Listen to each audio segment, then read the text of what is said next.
ਸਤਿ ਸ਼੍ਰੀ ਅਕਾਲ ਸਟੂਡੈਂਟਸ, ਮੈਂ Rupinder Kaur, lecturer chemistry Guru Nanak Dev polytechnic college Ludhiana. So students, ਆਪਾਂ ਰਿਡੌਕਸ ਰਿਐਕਸ਼ਨ ਇਲੈਕਟ੍ਰੋਕੈਮਿਸਟਰੀ ਦਾ ਚੈਪਟਰ ਡਿਸਕਸ ਕਰ ਰਹੇ ਸੀ ਔਰ ਲਾਸਟ ਟਾਈਮ ਜਿੱਥੇ ਜਿਹੜੇ ਟੌਪਿਕ ਤੇ ਮੈਂ ਇਹ ਚੈਪਟਰ ਛੱਡਿਆ ਸੀਗਾ ਆਕਸੀਡੇਸ਼ਨ ਨੰਬਰ ਵਾਲਾ ਚੈਪਟਰ ਸੀਗਾ। ਹੁਣ ਫਿਰ ਤੋਂ ਦੁਬਾਰਾ ਆਪਾਂ ਆਪਣੇ ਰਿਐਕਸ਼ਨਸ ਦੇ ਨਾਲ ਜੁੜ ਜਾਈਏ। ਸੋ ਆਪਾਂ ਡਿਸਕਸ ਕਰ ਰਹੇ ਸੀ oxidation reaction and reduction reaction. ਜੇ ਦੋਨਾਂ ਨੂੰ ਇਕੱਠਿਆਂ ਨੂੰ ਮਿਲਾ ਦਈਏ ਤਾਂ ਸਾਡੇ ਕੋਲ ਟਰਮ ਬਣ ਜਾਂਦੀ ਹੈ redox reaction. Redox reactions. So what are redox reactions? ਕੀ ਹੁੰਦੇ ਆ redox reaction? So what are redox reaction? Those reactions in which oxidation and reduction reactions occurs side by side ਸੋ ਉਹ ਰਿਐਕਸ਼ਨ ਜਿਨ੍ਹਾਂ ਦੇ ਵਿੱਚ ਐਟ ਏ ਟਾਈਮ ਉਸੇ time oxidation ਵੀ ਹੁੰਦੀ ਹੋਵੇ ਰਿਡਕਸ਼ਨ ਵੀ ਹੁੰਦੀ ਹੋਵੇ। ਸੋ ਆਪਾਂ ਜਿੰਨੇ ਵੀ ਰਿਐਕਸ਼ਨ ਲਿਖੇ ਆ ਉਹ ਸਾਰੇ ਰਿਐਕਸ਼ਨ, ਚਾਹੇ ਮੈਂ ਉਹਨਾਂ ਨੂੰ ਆਕਸੀਡੇਸ਼ਨ 'ਚ ਡਿਸਕਸ ਕੀਤਾ ਚਾਹੇ ਰਿਡਕਸ਼ਨ ਦੇ ਵਿੱਚ, ਐਕਚੁਅਲ ਸੈਂਸ ਦੇ ਵਿੱਚ ਉਹ ਸਾਰੇ ਰਿਐਕਸ਼ਨ ਰਿਡੌਕਸ ਰਿਐਕਸ਼ਨ ਹੀ ਸੀ। ਆਪਾਂ ਸਿੰਪਲ ਜੀ ਐਗਜ਼ਾਮਪਲ ਲੈ ਕੇ ਰੱਖੀਏ, ਜਿਵੇਂ ਮੈਂ ਰਿਐਕਸ਼ਨ ਡਿਸਕਸ ਕੀਤਾ ਸੀ sulphur plus oxygen, arrow sulphur dioxide. Classical concept ਦੇ ਮੁਤਾਬਿਕ ਆਕਸੀਜਨ ਸਲਫਰ ਦੇ ਵਿੱਚ ਐਡ ਹੋਈ ਆ, ਸੋ ਸਲਫਰ ਇਜ਼ ਆਕਸੀਡਾਈਜ਼ਡ। ਹੁਣ ਆਪਾਂ ਇਹਨੂੰ ਆਕਸੀਡੇਸ਼ਨ ਨੰਬਰ ਮੈਥਡ ਦੇ ਨਾਲ ਦੇਖਣਾ ਹੈ ਕਿ ਕਿਹਦੀ ਰਿਡਕਸ਼ਨ ਹੋਈ ਹੈ ਕਿਹਦੀ ਆਕਸੀਡੇਸ਼ਨ ਹੋਈ ਹੈ। ਸੋ ਮੈਂ ਤੁਹਾਨੂੰ ਆਕਸੀਡੇਸ਼ਨ ਨੰਬਰ ਕੱਢਣੇ ਸਿਖਾਏ ਸੀ। ਸੋ ਸਲਫਰ ਇੱਥੇ ਪਿਓਰ ਫਾਰਮ ਦੇ ਵਿੱਚ ਹੈ, ਇਸ ਕਰਕੇ ਇਹਦਾ ਆਕਸੀਡੇਸ਼ਨ ਨੰਬਰ ਆਪਾਂ ਲਵਾਂਗੇ 0। ਆਕਸੀਜਨ ਇੱਥੇ ਪਿਓਰ ਫਾਰਮ 'ਚ ਹੈ, ਇੱਥੇ ਇਹਦਾ ਆਕਸੀਡੇਸ਼ਨ ਨੰਬਰ ਲਵਾਂਗੇ ਆਪਾਂ 0, ਰਾਈਟ। ਇੱਥੇ ਹੁਣ ਇਹ ਕੰਪਾਊਂਡ ਬਣ ਗਿਆ। ਕੰਪਾਊਂਡ ਦੇ ਵਿੱਚ ਆਕਸੀਡੇਸ਼ਨ ਨੰਬਰ, ਆਕਸੀਜਨ ਦਾ ਮੈਂ ਤੁਹਾਨੂੰ ਦੱਸਿਆ ਹੋਇਆ ਆਕਸੀਡੇਸ਼ਨ ਨੰਬਰ ਕਿਵੇਂ ਕੱਢਣਾ ਹੈ। ਇਹ ਯਾਦ ਹੀ ਰੱਖਣਾ ਕਿ ਆਕਸੀਜਨ ਦਾ ਕਾਮਨ ਆਕਸੀਡੇਸ਼ਨ ਨੰਬਰ -2 ਹੈ। ਮੰਨ ਲਓ ਤੁਹਾਨੂੰ ਸਲਫਰ ਦਾ ਆਕਸੀਡੇਸ਼ਨ ਨੰਬਰ ਨਹੀਂ ਪਤਾ, ਰਾਈਟ, ਉਹੀ ਐਕਸ ਵਾਲੇ ਮੈਥਡ ਦੇ ਨਾਲ ਤੁਸੀਂ ਕੱਢ ਸਕਦੇ ਹੋ। x + 2 × -2 ਸਮ 0 ਲੈ ਲਓ, ਠੀਕ ਹੈ। ਸਾਡੇ ਕੋਲ x ਦੀ ਵੈਲਿਊ ਕਿੰਨੀ ਆ ਗਈ ਸਾਡੇ ਕੋਲ ਇੱਥੇ, ਦੈਟ ਵਿਲ ਬੀ +4। ਤਾਂ ਸਲਫਰ ਦਾ ਆਕਸੀਡੇਸ਼ਨ ਨੰਬਰ ਵੀ ਤੁਸੀਂ ਇਸ ਤਰੀਕੇ ਦੇ ਨਾਲ ਕੈਲਕੂਲੇਟ ਕਰ ਸਕਦੇ ਹੋ। ਤਾਂ ਸਲਫਰ ਦਾ ਆਕਸੀਡੇਸ਼ਨ ਨੰਬਰ ਇਸ ਜਗ੍ਹਾ ਤੇ ਕਿੰਨਾ ਆ ਗਿਆ, ਦਿਸ ਇਜ਼ +4। ਹੁਣ ਰਾਜੇ ਆਕਸੀਡੇਸ਼ਨ ਨੰਬਰ ਮੈਥਡ ਦੇ ਨਾਲ ਆਪਾਂ ਦੇਖਣਾ ਕਿਹੜੇ ਸਬਸਟੈਂਸ ਦੀ ਆਕਸੀਡੇਸ਼ਨ ਹੋਈ ਹੈ ਕਿਹਦੀ ਰਿਡਕਸ਼ਨ ਹੋਈ ਹੈ। ਸੋ ਇਹਦੇ ਵਾਸਤੇ ਇੱਕ ਬਾਰ ਡਰਾ ਕਰ ਲਓ ਤੁਸੀਂ, ਬਾਰ 0 ਤੋਂ ਥੱਲੇ ਜਿੰਨੇ ਵੀ ਨੰਬਰ ਮਾਈਨਸ ਵਾਲੇ, -1 -2 -3 -4। ਤਾਂ ਜਦੋਂ ਅਸੀਂ 0 ਤੋਂ -4 ਵੱਲ ਨੂੰ ਜਾਂਦੇ ਆ, ਬੇਸ਼ੱਕ ਮੈਗਨੀਟਿਊਡ ਚੀਜ਼ ਦਾ ਵੱਧ ਰਿਹਾ ਲੇਕਿਨ ਇਹਦੀ ਵੈਲਿਊ ਘਟਦੀ ਜਾ ਰਹੀ ਆ। ਮਤਲਬ ਜੇ ਅਸੀਂ ਕਵਾਂਗੇ -4 ਛੋਟਾ ਹੁੰਦਾ -3 ਨਾਲੋਂ, -3 ਛੋਟਾ ਹੁੰਦਾ 2 ਨਾਲੋਂ, 1 ਨਾਲੋਂ, 0 ਨਾਲੋਂ, ਸੋ ਔਨ। ਲੇਕਿਨ ਪੋਜ਼ਿਟਿਵ ਸਾਈਡ ਵੱਲ ਇਹ ਵੈਲਿਊ ਵੱਧਦੀ ਜਾਂਦੀ ਹੈ ਜਿਵੇਂ ਮੈਗਨੀਟਿਊਡ ਵੱਧਦਾ। +1 +2 +3 ਅੱਗੇ ਆਪਾਂ ਲੈ ਲੈਂਦੇ ਆ। ਸੋ ਦਿਸ ਇਜ਼ ਅਵਰ +4। ਤੁਸੀਂ ਦੇਖੋ ਇਸ ਜਗ੍ਹਾ ਤੇ ਸਾਡੇ ਕੋਲ ਸਲਫਰ ਦਾ ਇਨੀਸ਼ੀਅਲੀ ਆਕਸੀਡੇਸ਼ਨ ਨੰਬਰ 0 ਸੀਗਾ। 0 ਤੋਂ ਵੱਧ ਕੇ ਕਿੰਨਾ ਹੋ ਗਿਆ, +4। 0 ਸੀ ਸਲਫਰ ਦਾ ਆਕਸੀਡੇਸ਼ਨ ਨੰਬਰ, ਵੱਧ ਕੇ ਕਿੰਨਾ ਹੋ ਗਿਆ, +4। ਐਰੋ ਉੱਪਰ ਨੂੰ ਗਿਆ। ਤਾਂ ਜੇ ਕਿਸੇ ਵੀ ਚੀਜ਼ ਦਾ ਰਿਐਕਸ਼ਨ ਦੇ ਦੌਰਾਨ ਆਕਸੀਡੇਸ਼ਨ ਨੰਬਰ ਵਧੇ, ਐਰੋ ਉੱਪਰ ਨੂੰ ਜਾਵੇ, ਉਹ ਸਬਸਟੈਂਸ ਹਮੇਸ਼ਾ ਆਕਸੀਡਾਈਜ਼ਡ ਹੁੰਦਾ। ਸੋ ਸਲਫਰ ਇਜ਼ ਆਕਸੀਡਾਈਜ਼ਡ, ਰਾਈਟ। ਹੁਣ ਨਾਲ ਦੀ ਨਾਲ ਆਪਾਂ ਆਕਸੀਜਨ ਦੇਖ ਲਈਏ। ਆਕਸੀਜਨ ਦਾ ਇਨੀਸ਼ੀਅਲੀ ਆਕਸੀਡੇਸ਼ਨ ਨੰਬਰ ਕਿੰਨਾ ਸੀ, 0, ਔਰ ਘਟ ਕੇ ਕਿੰਨਾ ਹੋ ਗਿਆ, -2। 0 ਤੋਂ -2, ਐਰੋ ਕਿੱਥੇ ਨੂੰ ਜਾ ਰਿਹਾ ਸਟੂਡੈਂਟਸ, ਨੀਚੇ ਨੂੰ। ਜਿਹੜੀ ਚੀਜ਼ ਦਾ ਐਰੋ ਆਕਸੀਡੇਸ਼ਨ ਨੰਬਰ ਵਾਲਾ ਥੱਲੇ ਨੂੰ ਜਾਵੇ ਉਹ ਚੀਜ਼ ਹਮੇਸ਼ਾ ਰਿਡਿਊਸ ਹੁੰਦੀ ਹੈ। ਸੋ ਦਿਸ ਸਬਸਟੈਂਸ ਇਜ਼ ਰਿਡਿਊਸਡ, ਰਾਈਟ। ਹੁਣ ਇੱਕ ਕੀ ਯਾਦ ਰੱਖਣੀ ਆ, O ਤੇ R ਵਾਲੀ, ਰਾਈਟ। ਜਿਹਦਾ O ਪਹਿਲਾਂ ਆ ਗਿਆ ਉਹਦੀ R ਬਾਅਦ ਚ ਆਣੀ ਆ। R ਦਾ ਮਤਲਬ ਉਹ ਕੀ ਹੋਗਾ, ਰਿਡਿਊਸਿੰਗ ਏਜੰਟ। ਔਰ ਜਿਹਦੀ R ਪਹਿਲਾਂ ਆ ਗਈ, R ਦਾ ਮਤਲਬ R ਪਹਿਲਾਂ ਆ ਗਈ, ਹੁਣ ਕੀ ਆ, ਉਹ ਕੀ ਹੋਗਾ ਸਾਡੇ ਕੋਲ, ਆਕਸੀਡਾਈਜ਼ਿੰਗ ਏਜੰਟ, ਰਾਈਟ। ਸੋ ਇੱਥੇ ਅਸੀਂ ਮਾਰਕ ਕਰਤਾ ਹੈ ਜਿਹੜੀ ਚੀਜ਼ ਰਿਡਿਊਸਡ ਹੁੰਦੀ ਆ ਉਹ ਖੁਦ ਹੁੰਦੀ ਹੈ ਆਕਸੀਡਾਈਜ਼ਿੰਗ ਏਜੰਟ, ਜਿਹੜੀ ਆਕਸੀਡਾਈਜ਼ ਹੁੰਦੀ ਆ ਖੁਦ ਹੁੰਦੀ ਹੈ ਰਿਡਿਊਸਿੰਗ ਏਜੰਟ। ਸੋ ਇਸ ਰਿਐਕਸ਼ਨ ਦੇ ਵਿੱਚ ਆਕਸੀਡੇਸ਼ਨ ਵੀ ਹੋਈ ਹੈ, ਰਿਡਕਸ਼ਨ ਵੀ ਹੋਈ ਹੈ। That's why this reaction is known as the redox reaction. ਚਾਹੇ ਮੈਂ ਇਹਨਾਂ ਨੂੰ ਆਕਸੀਡੇਸ਼ਨ 'ਚ ਸਮਝਾਇਆ ਚਾਹੇ ਰਿਡਕਸ਼ਨ 'ਚ, ਲੇਕਿਨ ਹਮੇਸ਼ਾ ਜੇ ਕਿਸੇ ਵੀ ਜਗ੍ਹਾ ਤੇ ਆਕਸੀਡੇਸ਼ਨ ਹੁੰਦੀ ਹੈ ਸਾਈਮਲਟੇਨੀਅਸਲੀ ਦੂਸਰੀ ਜਗ੍ਹਾ ਤੇ ਰਿਡਕਸ਼ਨ ਵੀ ਹੁੰਦੀ ਹੀ ਹੁੰਦੀ ਆ, ਰਾਈਟ। ਇੱਕ ਇਹ ਰਿਐਕਸ਼ਨ ਲੈ ਲਿਆ ਆਪਾਂ ਰਿਡੌਕਸ ਰਿਐਕਸ਼ਨ ਦਾ। ਦੂਸਰਾ ਰਿਐਕਸ਼ਨ ਜਿਵੇਂ ਮੈਂ ਹੋਰ ਲੈਂਦੀ ਆ, ਆਪਾਂ ਐਗਜ਼ਾਮਪਲ ਲੈਂਦੇ ਆ, ਜਿਸ ਤਰ੍ਹਾਂ ਸਾਡੇ ਕੋਲ ਹੈਗਾ, ਮੇਰੇ ਕੋਲ copper oxide plus carbon, right. Product ਬਣਿਆ ਕਾਰਬਨ ਮੋਨੋਆਕਸਾਈਡ ਪਲਸ ਕਾਪਰ। ਹੁਣ ਅਸੀਂ ਇਹ ਦੇਖਣਾ ਚਾਹੁੰਦੇ ਹਾਂ, ਇਸ ਦਿਸ ਰਿਡੌਕਸ ਰਿਐਕਸ਼ਨ। ਵੈਸੇ ਤਾਂ ਇਹਦੀ ਆਕਸੀਜਨ ਇਹਦੇ ਨਾਲ ਐਡ ਹੋ ਗਈ, ਜਾ ਕੇ ਇਹਦੀ ਆਕਸੀਡੇਸ਼ਨ ਹੋ ਗਈ, ਇਹਦੇ ਚ ਆਕਸੀਜਨ ਨਿਕਲ ਗਈ, ਇਹਦੀ ਰਿਡਕਸ਼ਨ ਹੋ ਗਈ। ਕਲਾਸੀਕਲ ਕਨਸੈਪਟ ਦੇ ਮੁਤਾਬਿਕ ਸਮਝ ਲਿਆ ਸੀ, ਲੇਕਿਨ ਹੁਣ ਇਹਨੂੰ ਆਕਸੀਡੇਸ਼ਨ ਨੰਬਰ ਮੈਥਡ ਨਾਲ ਵੀ ਆਪਾਂ ਸਮਝ ਲਈਏ। ਆਕਸੀਜਨ ਦਾ ਆਕਸੀਡੇਸ਼ਨ ਨੰਬਰ -2, ਜਿਹਦਾ x ਮੰਨ ਕੇ ਚੱਲੋ ਤਾਂ ਇਦੋਂ ਆਪੋਜ਼ਿਟ ਆਊਗਾ, that will be +2। Carbon pure form 'ਚ ਆਕਸੀਡੇਸ਼ਨ ਨੰਬਰ 0। ਇੱਥੇ ਆਕਸੀਜਨ ਦਾ ਆਕਸੀਡੇਸ਼ਨ ਨੰਬਰ ਜੇ -2 ਹੈ, ਕਾਰਬਨ ਦਾ ਉਦੋਂ ਆਪੋਜ਼ਿਟ +2 ਹੋਊਗਾ। ਇੱਥੇ ਕਾਪਰ ਪਿਓਰੈਸਟ ਫਾਰਮ 'ਚ ਹੈ, ਇਹਦਾ ਆਕਸੀਡੇਸ਼ਨ ਨੰਬਰ 0। ਮਤਲਬ ਇੱਥੇ ਮੈਂ x ਲਾ ਕੇ ਨਹੀਂ ਕੱਢਿਆ ਆਕਸੀਡੇਸ਼ਨ ਨੰਬਰ।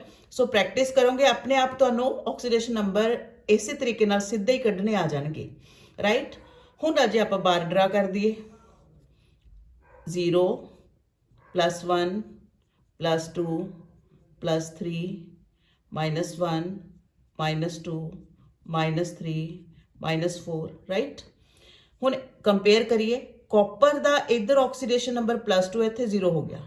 +2 ਤੋਂ 0 ਐਰੋ ਥੱਲੇ ਨੂੰ ਡਿੱਗ ਗਿਆ, ਰਾਈਟ। ਤਾਂ ਇਹਦਾ ਮਤਲਬ ਜਿਹੜੀ ਚੀਜ਼ ਦਾ ਐਰੋ ਥੱਲੇ ਨੂੰ ਗਿਰੇ ਉਹ ਚੀਜ਼ ਹਮੇਸ਼ਾ ਕੀ ਹੁੰਦੀ ਆ, ਰਿਡਿਊਸਡ। ਤਾਂ ਕਾਪਰ ਇਹਦੇ ਵਿੱਚ ਕੀ ਹੋ ਗਿਆ, ਰਿਡਿਊਸਡ ਹੋਇਆ। ਆਕਸੀਜਨ ਦਾ ਇੱਧਰ ਵੀ ਆਕਸੀਡੇਸ਼ਨ ਨੰਬਰ -2, ਇੱਧਰ ਵੀ -2, ਕੋਈ ਫਰਕ ਨਹੀਂ ਪਿਆ, ਇਸ ਕਰਕੇ ਸਾਨੂੰ ਇਹਨੂੰ ਕੰਸੀਡਰ ਕਰਨ ਦੀ ਜ਼ਰੂਰਤ ਨਹੀਂ ਹੈਗੀ। ਕਾਰਬਨ ਦਾ ਇੱਥੇ ਆਕਸੀਡੇਸ਼ਨ ਨੰਬਰ 0 ਹੈ, ਲੇਕਿਨ ਇੱਥੇ ਕਿੰਨਾ ਹੋ ਗਿਆ, +2, right.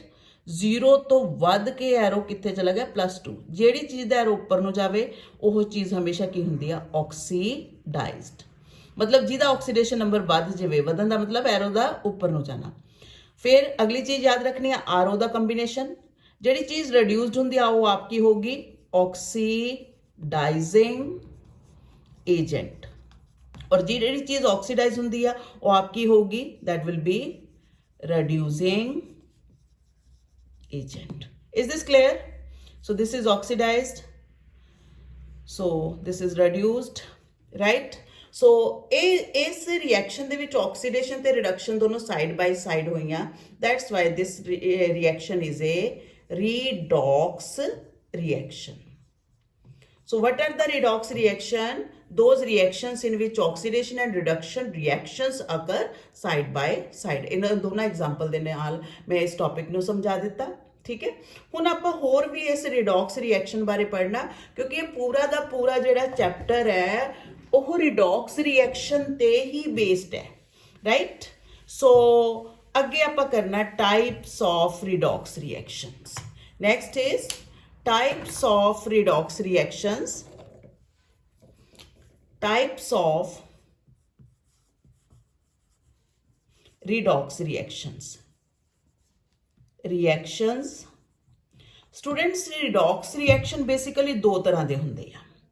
First reaction is direct redox reaction and second one is indirect redox reaction, right?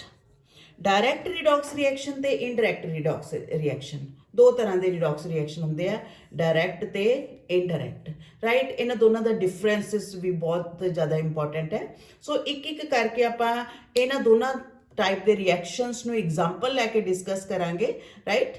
ਸੋ ਹੁਣ ਮੈਂ ਇਹਨੂੰ ਰੱਬ ਕਰ ਰਹੀ ਹਾਂ। ਪਹਿਲਾ ਜਿਹੜਾ ਆਪਾਂ ਟੌਪਿਕ ਡਿਸਕਸ ਕਰਨਾ ਹੈ, that is direct redox reactions. Direct redox reactions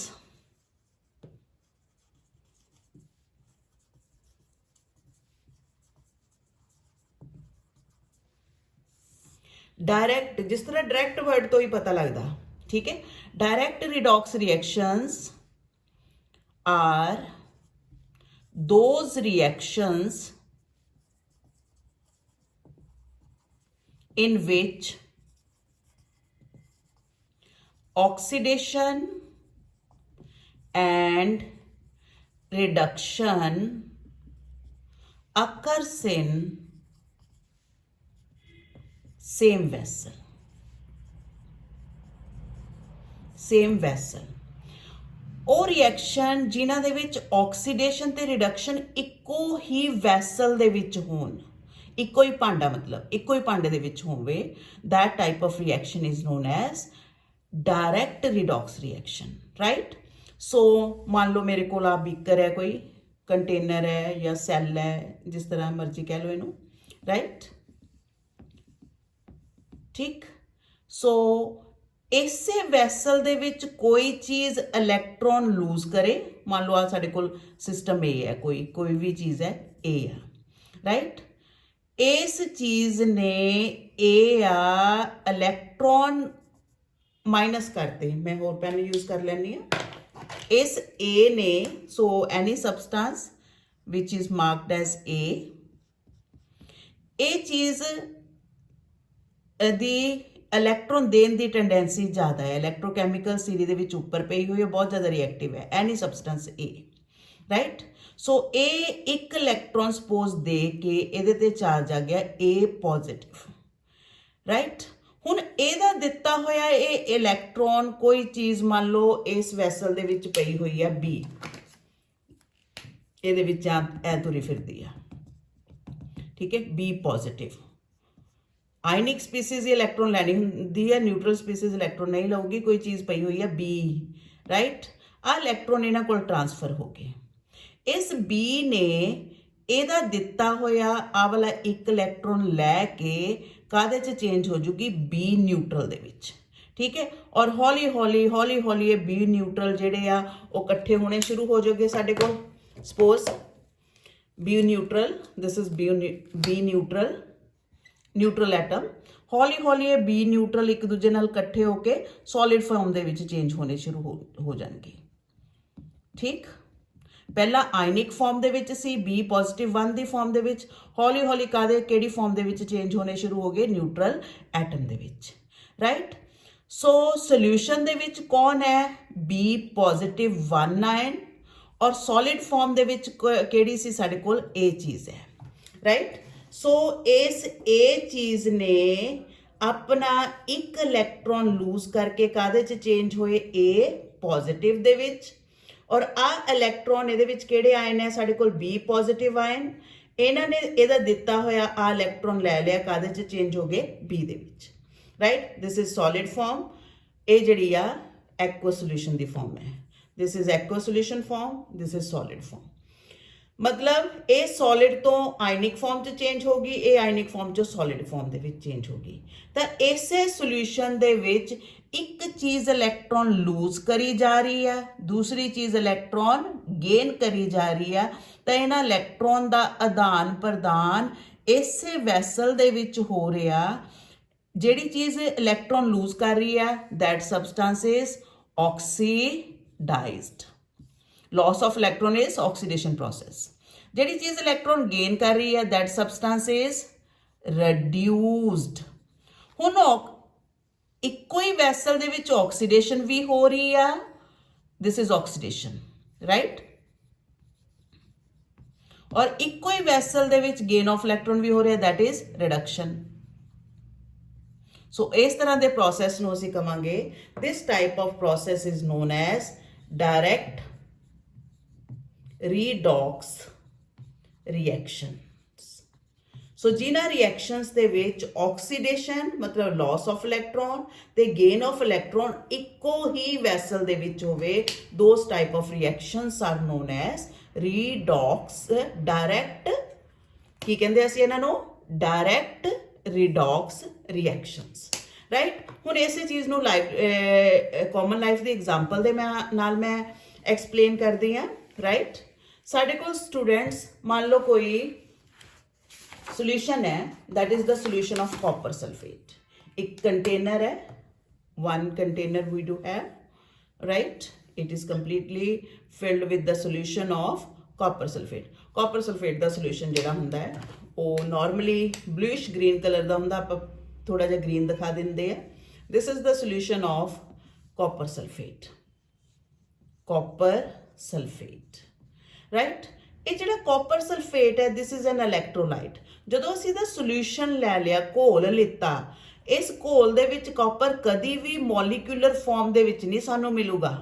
ਕਿਹੜੀ ਫਾਰਮ ਦੇ ਵਿੱਚ ਮਿਲੂਗਾ? ਕਾਪਰ ਆਇਨ ਦੀ ਫਾਰਮ ਦੇ ਵਿੱਚ, ਤੇ ਦੂਸਰੇ ਆਇਨ ਕਿਹੜੇ ਹੋਣਗੇ? ਸਲਫੇਟ ਆਇਨ ਦੀ ਫਾਰਮ ਦੇ ਵਿੱਚ. So here you will find the ions of copper and ions of sulphate, right?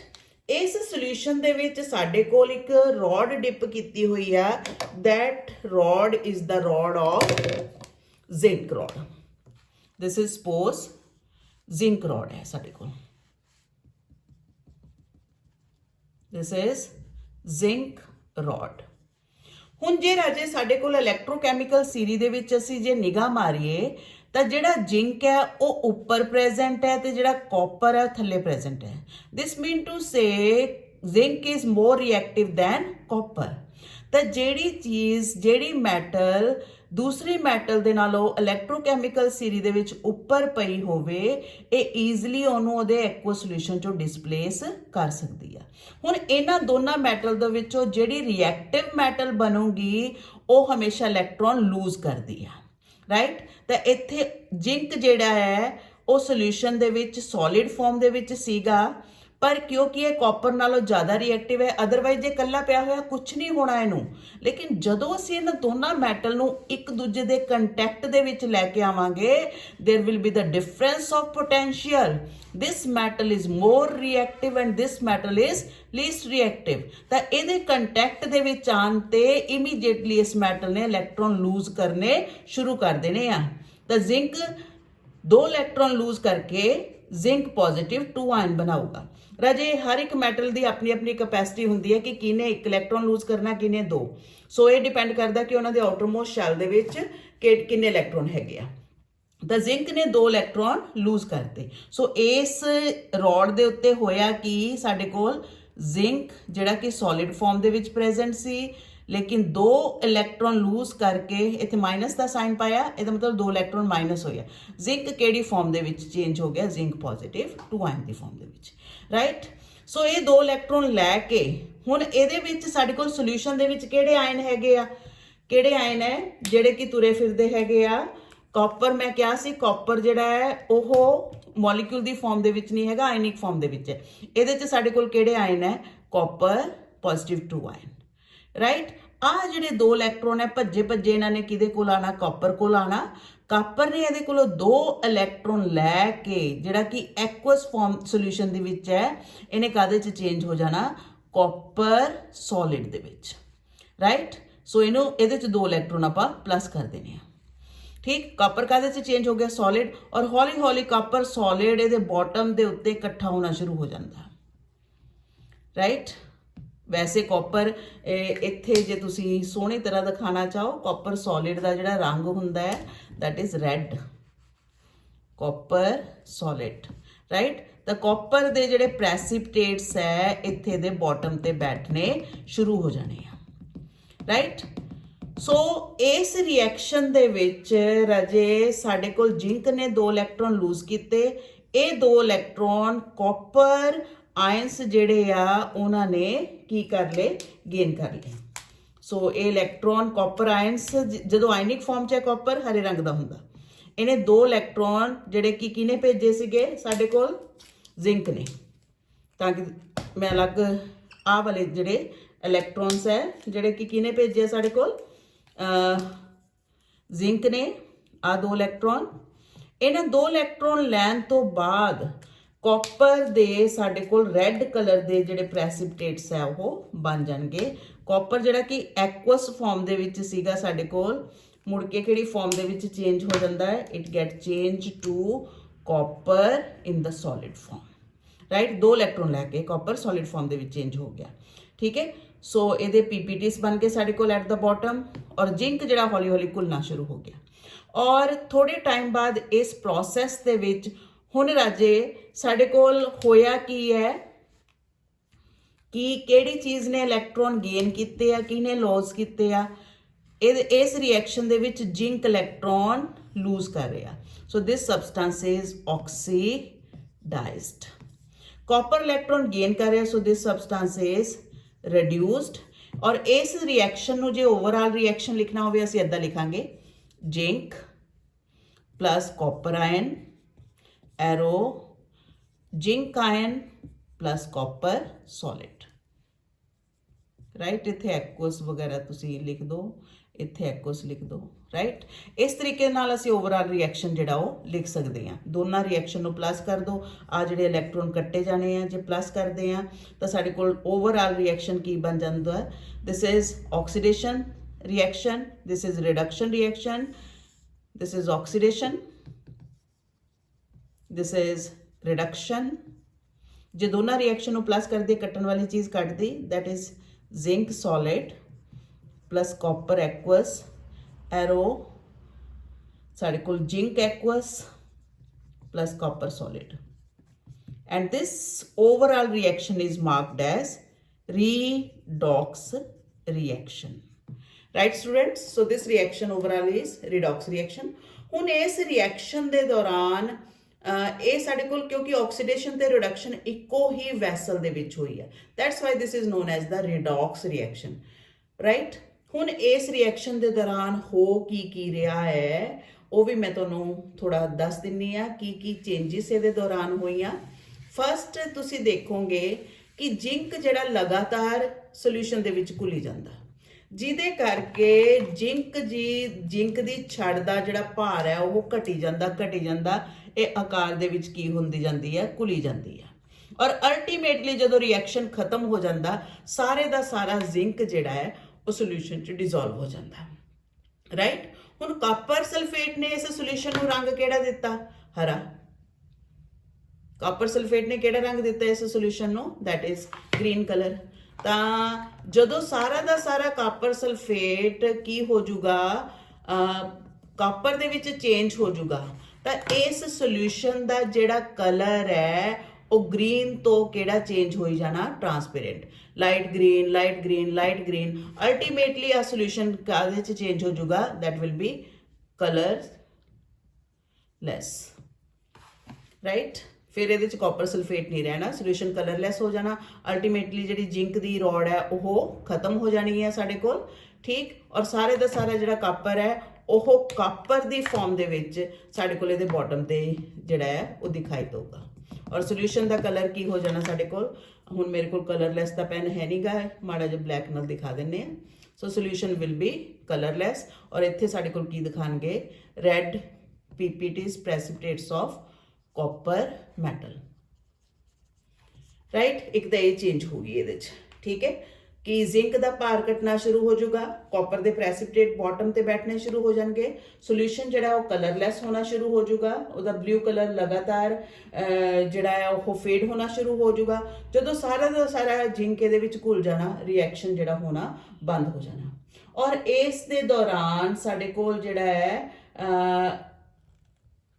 It is a exothermic process, exothermic process। ਔਰ ਇਸ ਪ੍ਰੋਸੈਸ ਦੇ ਦੌਰਾਨ ਜਿਹੜੀ એનર્ਜੀ ਰਿਲੀਜ਼ ਹੁੰਦੀ ਆ, it is in the farm of heat. So energy released in the form of heat। So heat the form ਦੇ ਵਿੱਚ energy ਇਹਦੇ ਵਿੱਚੋਂ ਰਿਲੀਜ਼ ਹੁੰਦੀ ਹੈ। ਸੋ ਇਹ ਸਾਡੇ ਕੋਲ ਜੀ ਐਗਜ਼ਾਮਪਲ ਸੀਗੀ ਡਾਇਰੈਕਟ ਰਿਡੌਕਸ ਰਿਐਕਸ਼ਨ ਦੀ, ਜਿਹਦੇ 'ਚ ਅਸੀਂ ਕੀ ਲਿੱਤਾ ਹੈ? ਜ਼ਿੰਕ ਰੋਡ ਡਿਪਡ ਇਨ ਦਾ ਕਾਪਰ ਸਲਫੇਟ ਸੋਲੂਸ਼ਨ, ਰਾਈਟ। ਇਸ ਤੋਂ ਬਾਅਦ ਰਾਜੇ ਸਾਡੇ ਕੋਲ ਡਾਇਰੈਕਟ ਰਿਡੌਕਸ ਰਿਐਕਸ਼ਨ ਦਾ ਇੱਕ ਕੰਪਲੀਮੈਂਟਰੀ ਰਿਐਕਸ਼ਨ ਹੈ। ਡਾਇਰੈਕਟ ਦੀ ਜਗ੍ਹਾ ਤੇ ਮੈਂ ਇਨਡਾਇਰੈਕਟ ਵਰਡ ਯੂਜ਼ ਕਰ ਦਿੰਦੀ ਹਾਂ, indirect, indirect redox reaction। So indirect redox reaction are those reactions in which oxidation and reduction occurs in the same ਦੀ ਜਗ੍ਹਾ ਤੇ word ਸਿਰਫ ਕਰ ਦੇਣਾ ਅਸੀਂ different vessels। in which oxidation and reduction occurs in the different vessels. ਉਹ ਤਰ੍ਹਾਂ ਦੇ reaction ਜਿਨ੍ਹਾਂ ਦੇ ਵਿੱਚ ਇੱਕ ਵੈਸਲ ਦੇ ਵਿੱਚ ਆਕਸੀਡੇਸ਼ਨ ਹੋਵੇ ਔਰ ਇੱਕ ਵੈਸਲ ਦੇ ਵਿੱਚ ਰਿਡਕਸ਼ਨ ਹੋਵੇ।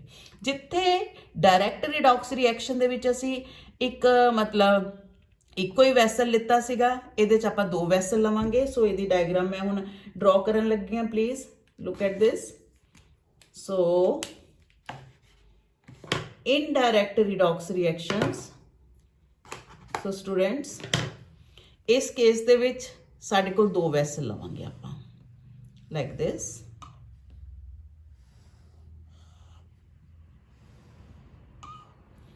ਠੀਕ ਹੈ ਜੀ। ਇਹਦੇ 'ਚ ਅਸੀਂ ਦੋ ਮੈਟਲ ਦੀਆਂ ਰੋਡ ਲੈਣੀਆਂ, ਇੱਕ ਮੈਟਲ ਇਲੈਕਟ੍ਰੋਕੈਮੀਕਲ ਸੀਰੀ ਦੇ ਵਿੱਚ ਉੱਪਰ ਹੋਣੀ ਚਾਹੀਦੀ ਹੈ, ਦੂਸਰੀ ਮੈਟਲ ਇਲੈਕਟ੍ਰੋਕੈਮੀਕਲ ਸੀਰੀ ਦੇ ਵਿੱਚ ਨੀਚੇ ਹੋਣੀ ਚਾਹੀਦੀ ਹੈ। ਔਰ ਜਿਹੜੀ ਉੱਪਰ ਹੈ ਇਲੈਕਟ੍ਰੋਕੈਮੀਕਲ ਸੀਰੀ ਦੇ ਵਿੱਚ ਅਸੀਂ ਉਹਨੂੰ ਹਮੇਸ਼ਾ ਲੈਫਟ ਹੈਂਡ ਸਾਈਡ ਤੇ ਰੱਖ ਲਈਏ, ਰਾਈਟ। ਸੋ ਔਰ ਇਸ ਮੈਟਲ ਜਿਹੜੀ ਆ ਇਲੈਕਟ੍ਰੋਕੈਮੀਕਲ ਸੀਰੀ ਦੇ ਵਿੱਚ ਉੱਪਰ ਹੈ, ਇਹਨੂੰ ਅਸੀਂ ਮਾਰਕ ਕੀ ਕਰ ਲੈਣਾ, ਇਹ ਸਾਡਾ ਐਨੋਡ ਹੈ, ਰਾਈਟ। ਸੋ ਇਹਦੇ ਵਿੱਚ ਜਿਹੜੀ ਚੀਜ਼ ਦੀ ਤੁਸੀਂ ਮੈਟਲ ਲੈਣੀ ਆ ਉਹਦੇ ਨਾਲ ਹੀ ਰਿਲੇਟਡ ਸੋਲੂਸ਼ਨ ਫਿਲ ਕਰਨਾ ਹੈ। ਸੋ ਦੈਟ ਸੋਲੂਸ਼ਨ ਔਰ ਜਿਹੜਾ ਸੋਲੂਸ਼ਨ ਤੁਸੀਂ ਫਿਲ ਕਰੋਗੇ ਅਸੀਂ ਉਸ ਸੋਲੂਸ਼ਨ ਨੂੰ ਕੀ ਕਵਾਂਗੇ, that will B electrolyte, right.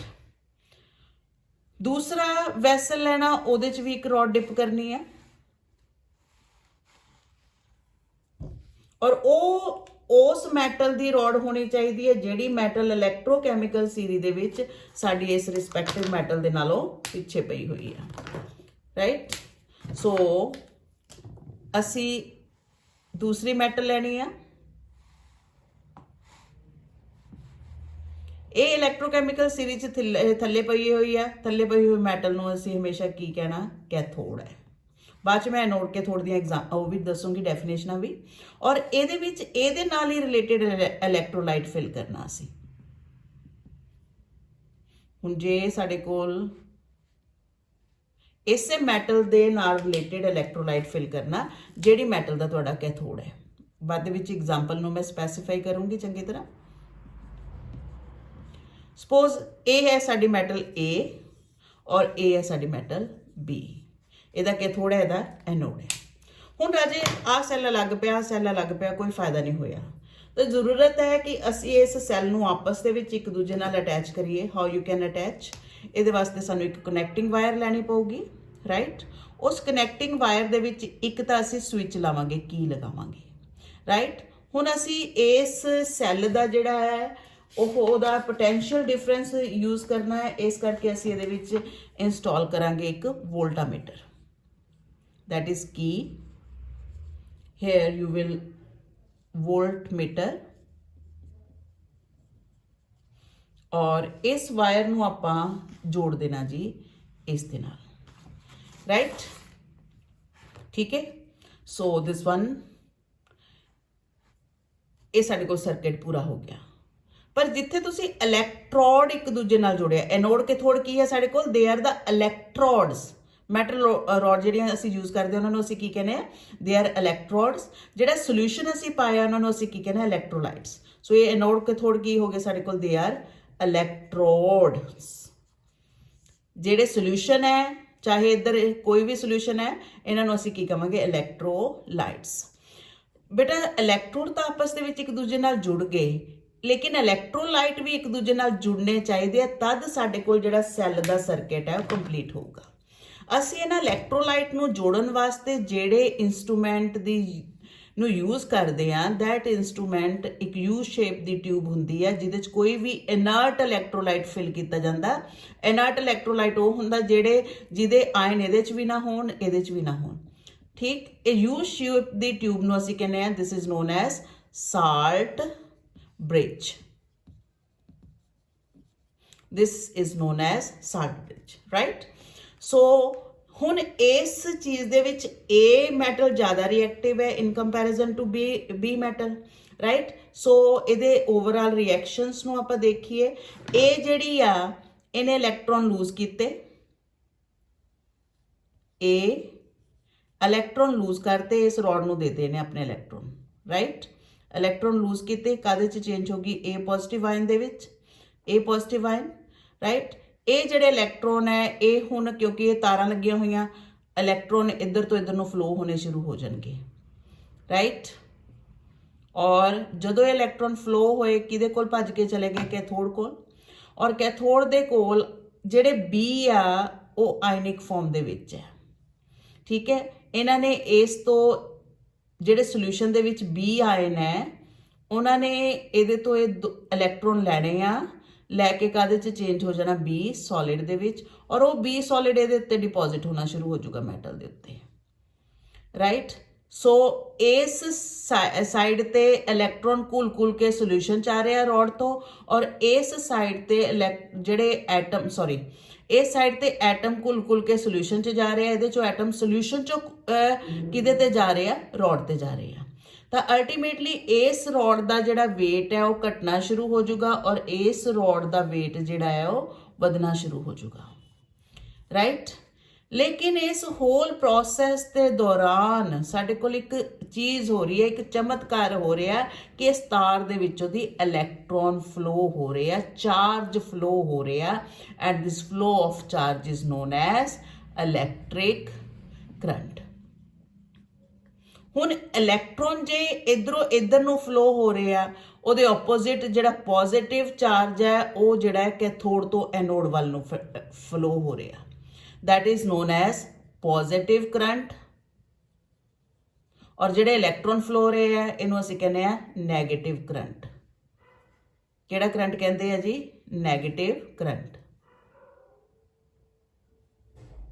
ਜਿਹੜਾ ਪੋਜ਼ਿਟਿਵ ਕਰੰਟ ਹੈ ਕਨਵੈਨਸ਼ਨਲ ਕਰੰਟ ਹੈ ਠੀਕ ਹੈ ਨੈਗੇਟਿਵ ਕਰੰਟ ਜਿਹੜਾ ਐਨੋਡ ਤੋਂ ਕੈਥੋਡ ਵੱਲ ਨੂੰ ਫਲੋ ਹੋ ਰਿਹਾ ਪੋਜ਼ਿਟਿਵ ਕਰੰਟ ਜਿਹੜਾ ਕੈਥੋਡ ਤੋਂ ਐਨੋਡ ਵੱਲ ਨੂੰ ਫਲੋ ਹੋ ਰਿਹਾ ਤਾਂ ਇਸ ਜਿਹੜਾ ਇਹਦੇ 'ਚ ਚਾਰਜ ਫਲੋ ਕਰ ਰਿਹਾ ਤੁਸੀਂ ਕੋਈ ਵੀ ਇਹਦੇ ਰਸਤੇ ਦੇ ਵਿੱਚ ਇਨਸਟਰੂਮੈਂਟ ਲੈ ਲਓ ਉਹ ਇਨਸਟਰੂਮੈਂਟ ਜਿਹੜਾ ਉਹ ਜਲਣਾ ਸ਼ੁਰੂ ਹੋ ਜਾਊਗਾ ਕੰਮ ਕਰਨਾ ਸ਼ੁਰੂ ਹੋ ਜਾਊਗਾ ਇਹਦਾ ਮਤਲਬ ਇਸ ਇਨਡਾਇਰੈਕਟ ਰਿਡੌਕਸ ਰਿਐਕਸ਼ਨ ਤੋਂ ਸਾਡੇ ਕੋਲ ਕੀ ਬਣਨੀ ਸ਼ੁਰੂ ਹੋ ਗਈ ਆ ਬਿਜਲੀ ਬਣਨੀ ਸ਼ੁਰੂ ਹੋ ਗਈ ਆ ਰਾਈਟ ਔਰ ਉਸ ਬਿਜਲੀ ਨੂੰ ਅਸੀਂ ਕਿਤੇ ਵੀ ਕਿਸੇ ਵੀ ਪਰਪਸ ਵਾਸਤੇ ਯੂਜ਼ ਕਰ ਸਕਦੇ ਹਾਂ ਸੋ ਇਹ ਸਾਡੇ ਕੋਲ ਇਨਡਾਇਰੈਕਟ ਰਿਡੌਕਸ ਰਿਐਕਸ਼ਨ ਦੀ ਐਗਜ਼ਾਮਪਲ ਹੈ ਔਰ ਇਨਡਾਇਰੈਕਟ ਰਿਡੌਕਸ ਰਿਐਕਸ਼ਨ ਜਿਹਦੇ ਚ ਆਕਸੀਡੇਸ਼ਨ ਇੱਕ ਹਾਫ ਸੈੱਲ ਦੇ ਵਿੱਚ ਹੋਵੇ ਰਿਡਕਸ਼ਨ ਦੂਸਰੇ ਹਾਫ ਸੈੱਲ ਦੇ ਵਿੱਚ ਸੋ ਸਟੂਡੈਂਟਸ ਹੁਣ ਜਿਹੜੇ ਹਾਫ ਸੈੱਲ ਦੇ ਵਿੱਚ ਆਕਸੀਡੇਸ਼ਨ ਹੋ ਰਹੀ ਆ that cell is known as oxidation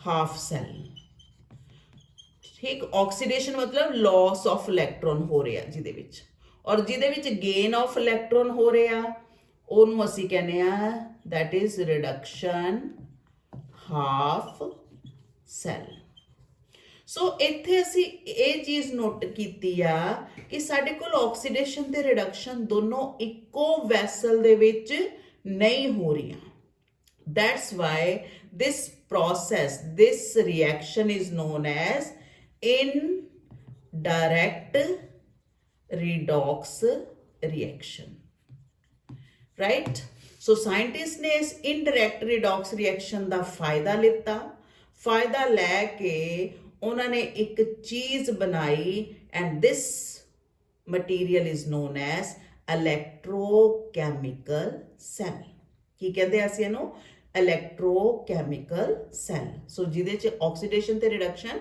ਅਲੱਗ-ਅਲੱਗ ਵੈਸਲ ਦੇ ਵਿੱਚ ਹੁੰਦੀਆਂ ਸੋ ਇਸ ਪ੍ਰੋਸੈਸ ਦੇ ਵਿੱਚ ਆਕਸੀਡੇਸ਼ਨ ਇੱਕ ਵੈਸਲ ਚ ਹੋਈ ਆ ਰਿਡਕਸ਼ਨ ਇੱਕ ਵੈਸਲ ਦੇ ਵਿੱਚ ਹੋਈ ਆ ਔਰ ਜਿਹੜੀ એનર્ਜੀ ਪ੍ਰੋਡਿਊਸ ਹੋ ਰਹੀ ਆ that energy is produced in the form of electric current right ਜਦ ਕਿ ਡਾਇਰੈਕਟ ਰਿਡੌਕਸ ਰਿਐਕਸ਼ਨ ਦੇ ਵਿੱਚ ਸਾਡੇ ਕੋਲ એનર્ਜੀ ਕਿਹੜੀ ਫਾਰਮ ਦੇ ਵਿੱਚ ਪ੍ਰੋਡਿਊਸ ਹੋ ਰਹੀ ਸੀ that is in the form of heat ਸੋ ਇਹਦੇ ਵਿੱਚ ਆ ਜਿਹੜਾ ਸਾਲਟ ਬ੍ਰਿਜ ਲਾਇਆ ਇਹਦੇ ਕੀ ਫੰਕਸ਼ਨ ਹੁੰਦੇ ਆ ਕੀ ਕੰਮ ਕਰਦਾ ਹੈ ਸਾਲਟ ਬ੍ਰਿਜ ਦਾ ਕੰਮ ਹੁੰਦਾ ਹੈ ਕਿ ਇਹਨਾਂ ਦੋਨਾਂ ਸੋਲੂਸ਼ਨਸ ਨੂੰ ਆਪਸ ਦੇ ਵਿੱਚ ਜੋੜ ਕੇ ਸੈੱਲ ਦੇ ਸਰਕਟ ਨੂੰ ਕੰਪਲੀਟ ਕਰਨਾ ਤੇ ਇਹਦੀ ਇਲੈਕਟ੍ਰੀਕਲ ਨਿਊਟਰੈਲਿਟੀ ਨੂੰ ਮੇਨਟੇਨ ਰੱਖਣਾ ਕਿ ਆ ਸੋਲੂਸ਼ਨ ਤੇ ਨਾ ਹੀ ਬਹੁਤੇ ਪੋਜ਼ਿਟਿਵ ਆ ਜਾਣ ਆ ਸੋਲੂਸ਼ਨ ਤੇ ਨਾ ਹੀ ਬਹੁਤੇ ਨੈਗੇਟਿਵ ਆ ਜਾਣ ਸੋ ਇਹ ਸਾਲਟ ਬ੍ਰਿਜ ਦਾ ਕੰਮ ਹੈ ਸੋ ਇਹ ਸਾਰੀ ਚੀਜ਼ ਨੂੰ ਆਪਾਂ ਡਿਟੇਲ ਦੇ ਵਿੱਚ ਪ੍ਰੋਪਰ ਇੱਕ ਇਲੈਕਟ੍ਰੋਕੈਮੀਕਲ ਸੈਲਸ ਲੈ ਕੇ ਇਹਨਾਂ ਐਗਜ਼ਾਮਪਲ ਨੂੰ ਡਿਸਕਸ ਕਰਾਂਗੇ ਰਾਈਟ ਸਟੂਡੈਂਟਸ सो आप डिस्कस किते ਰਿਡੌਕਸ ਰਿਐਕਸ਼ਨ ਦੀਆਂ ਦੋ ਟਾਈਪਸ, ਡਾਇਰੈਕਟ ਰਿਡੌਕਸ ਰਿਐਕਸ਼ਨ ਤੇ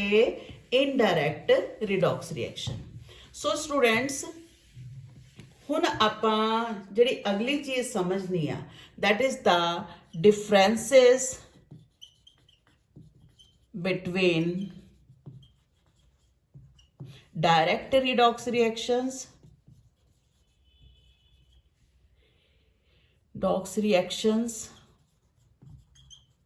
and indirect redox reactions. Direct ते इनडायरैक्ट रिडॉक्स रिएक्शन दे विच की डिफरेंसिस है, very very important difference this is. So पहले नंबर ते तुसी लाइन मार के इनू किस तरीके दे नाल डिस्कस करना है, इस तरीके दे नाल देखो आह साडे कोल डायरैक्ट ते इनडायरैक्ट रिडॉक्स रिएक्शन दा डिफरेंस जिहड़ा वो लिखिया होया, एक एक पॉइंट करके मैं डिस्कस करदी हां। बहुत इंपॉर्टेंट है ये क्वेश्चन, डायरैक्ट ते indirect redox reaction.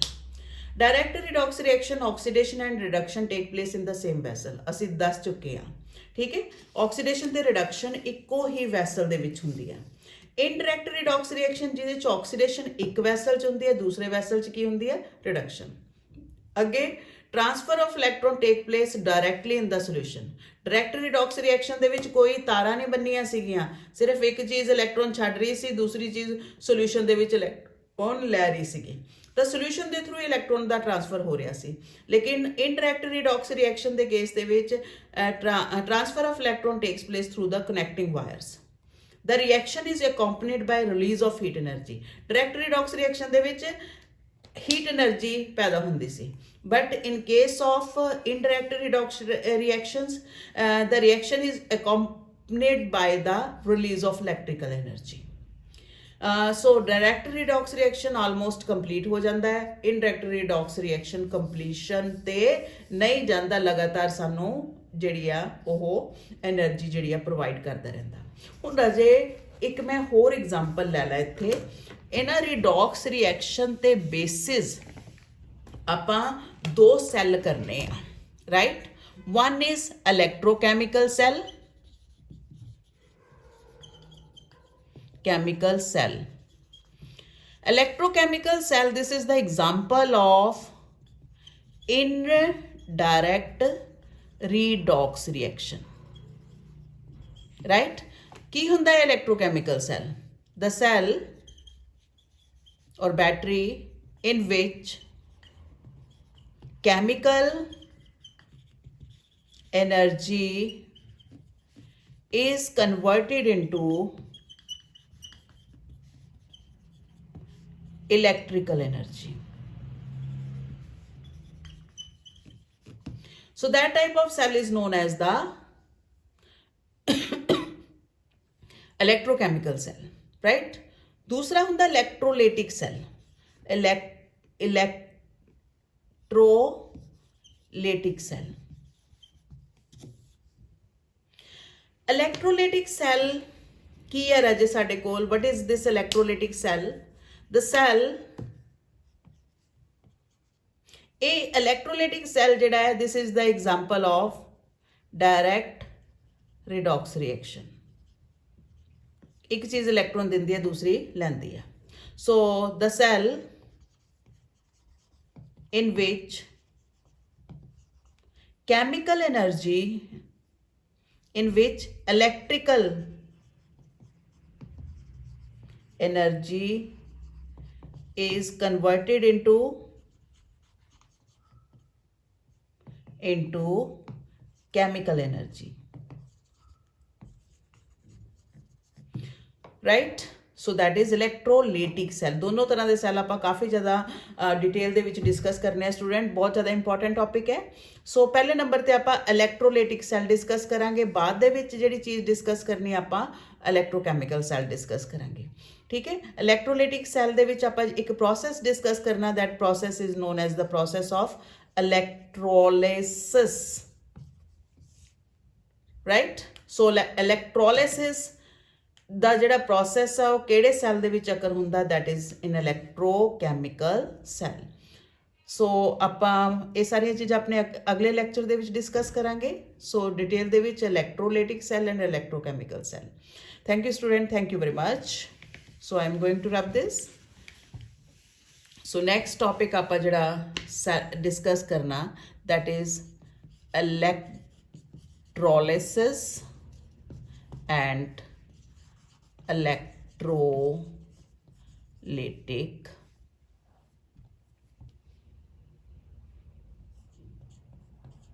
cell, right? Thank you.